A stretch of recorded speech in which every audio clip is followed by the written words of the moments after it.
প্রিয় সাংবাদিক বন্ধুরা, আমাদের সালাম এবং শুভেচ্ছা জানাচ্ছি।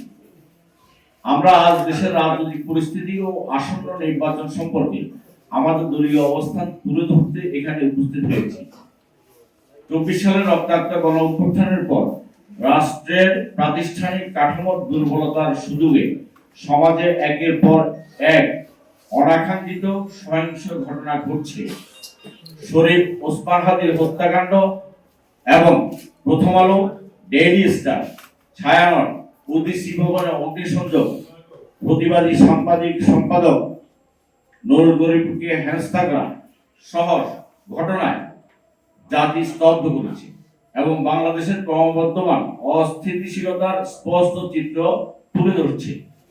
এইসব ঘটনা আমাদের রাষ্ট্রের নিরাপত্তা ও নাগরিক জীবনের জন্য গুরুতর ঝুঁকি সৃষ্টি করে। এই সংকটের সময় আমাদের সবচেয়ে বড় প্রয়োজন সংযম, ঐক্য ও দায়িত্বশীলতা। মতের অমিল থাকতে পারে, কিন্তু তা সমাধানের পথ হতে হবে সংলাপ, আইন এবং গণতান্ত্রিক প্রক্রিয়ার মাধ্যমে। সহিংসতা, প্রতিশোধ বা বিভাজন কোনো সমাধান নয়, বরং তা রাষ্ট্রের ও সমাজকে আরো দুর্বল করে। আমরা মনে করি বাংলাদেশটি আমাদের সকলের, সকল শ্রেণী পেশার মানুষের, সকল ধর্মের মানুষের, সকল বর্ণের মানুষের। রাষ্ট্রের নিরাপত্তা, নাগরিকের জীবন ও মত প্রকাশের স্বাধীনতা রক্ষা করার সবার দায়িত্ব। তাই উস্কানি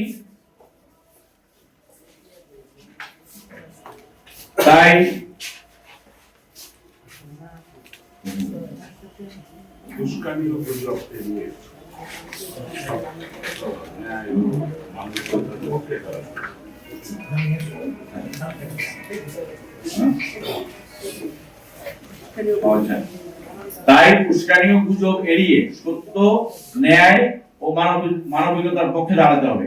আসুন, বিভাজনের রাজনীতি নয়, ঐক্যের রাজনীতি বেছে নিই।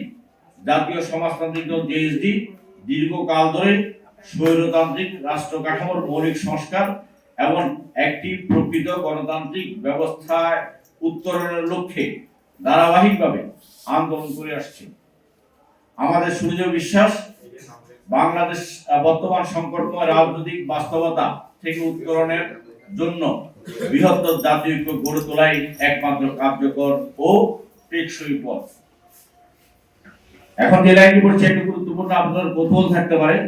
আমরা অত্যন্ত পরিতাপ ও হতাশার সঙ্গে বলছি, বিদ্যমান রাজনৈতিক প্রেক্ষাপটে বিএনপি সেই সমঝোতা রাজনীতি ও ঘোষিত রাজনৈতিক দায়বদ্ধতার প্রতি প্রত্যাশিত সম্মান ও নিষ্ঠা প্রদর্শন করতে ব্যর্থ হয়েছে। সমঝোতা রাজনীতি এবং ঘোষিত দায়বদ্ধতা এটি ব্যর্থ হয়েছে। এর ফলে আমরা মনে করি কোন দল বা গোষ্ঠী ক্ষতিগ্রস্ত হওয়ার বিষয় নয়, এর ফলে গণতান্ত্রিক উত্তরণের প্রক্রিয়া আরো জটিল এবং অনিশ্চিত হয়ে পড়েছে। এই পরিস্থিতিতে জেএসডি দেশের মানুষের ভোটাধিকার ও সুশাসন নিশ্চিত করতে নিম্নলিখিত পদক্ষেপ গ্রহণ করবে। ১. নবতর রাজনৈতিক শক্তির উত্থানের জন্য কাজ করবে। সশস্ত্র মুক্তি সংগ্রাম ও রক্তাক্ত গণ অভ্যুত্থানের জনসার্বভৌমত্বের ধারাকে ধারণ করে আমাদের এমন এক নবতর শক্তির উত্থান করাতে হবে যেটি প্রচলিত ক্ষমতা কাঠামোর আমূল পরিবর্তন ঘটাবে। এই অগ্রযাত্রার মূল লক্ষ্য হবে গণতান্ত্রিক প্রতিষ্ঠান সমূহের পুনর্গঠন, বৈষম্যহীন ন্যায় বিচার নিশ্চিত করা এবং বিকশিত সমাজ শক্তির সক্রিয় অংশগ্রহণের মাধ্যমে রাষ্ট্রের গুণগত রূপান্তর সাধন করা। আর এই সমগ্র প্রক্রিয়া চূড়ান্ত পরিণতিতে আসবে ক্ষমতার এমন এক ইতিবাচক বিন্যাস যা রাষ্ট্রের উপর জনগণের নিরঙ্কুশ মালিকানা ও কর্তৃত্ব নিশ্চিত করে এমন এক নতুন রাষ্ট্র চিন্তার সূচনা করবে। আবার বলছি, যা রাষ্ট্রের উপর জনগণের নিরঙ্কুশ মালিকানা, আমাদের যে রাষ্ট্রের উপর মালিকানা থাকবার কথা, যেটি মানে কিছু মানুষের মালিকানা পরিণত হয়েছে, সেই জনগণের মালিকানা প্রতিষ্ঠা করতে চাই এবং কর্তৃত্ব প্রতিষ্ঠা করতে চাই এবং এর মাধ্যমে নতুন রাষ্ট্র চিন্তার সূচনা করবে। আমাদের নির্বাচনী কৌশল, যেটি আপনাকে শুরুতে বলবার চেষ্টা করেছি, আসন্ন জাতীয় নির্বাচনে জেএসডি জনগণের আকাঙ্ক্ষাকে ধারণ করে অংশীদারিত্বের গণতন্ত্র প্রতিষ্ঠার প্রতিশ্রুতিতে অংশগ্রহণ করবে। আমরা আমাদের বিকশিত যে রাজনীতি, শ্রেণী, শ্রম, কর্ম, পেশা এবং সমাজ শক্তি সময়ের অংশগ্রহণের মাধ্যমে যে অংশীদারিত্ব ভিত্তিক একটি রাষ্ট্রীয় কাঠামো গড়ে তুলতে চাই, যার দাবি আমরা করেছি পার্লামেন্টের উচ্চকক্ষে সকল শ্রেণী পেশার মানুষের প্রতিনিধিত্ব। সেই রাজনীতিটা করবার জন্য যেটি আমরা অংশীদারিত্বের গণতন্ত্র হিসেবে বলছি, সেই প্রতিশ্রুতিতে আমরা অংশগ্রহণ করব।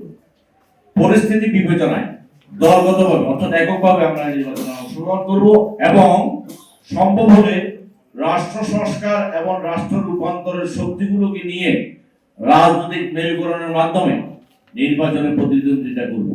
প্রথমত নির্বাচন করব, একই সাথে যারা এই রাষ্ট্র ক্ষমতার পুনর্বিন্যাস চান, সংস্কার চান, রাষ্ট্রের গণতান্ত্রিক রূপান্তর চান, শুধু ক্ষমতার পালাবদল চান না, এই জাতীয় শক্তিগুলোকে আমরা একীভূত করবার চেষ্টা করব এবং আগামী দিনের যে রাজনীতি ব্যাকআপ তৈরি হবে সেই রাজনীতিটাকে ধারণ করবার আমরা চেষ্টা করব।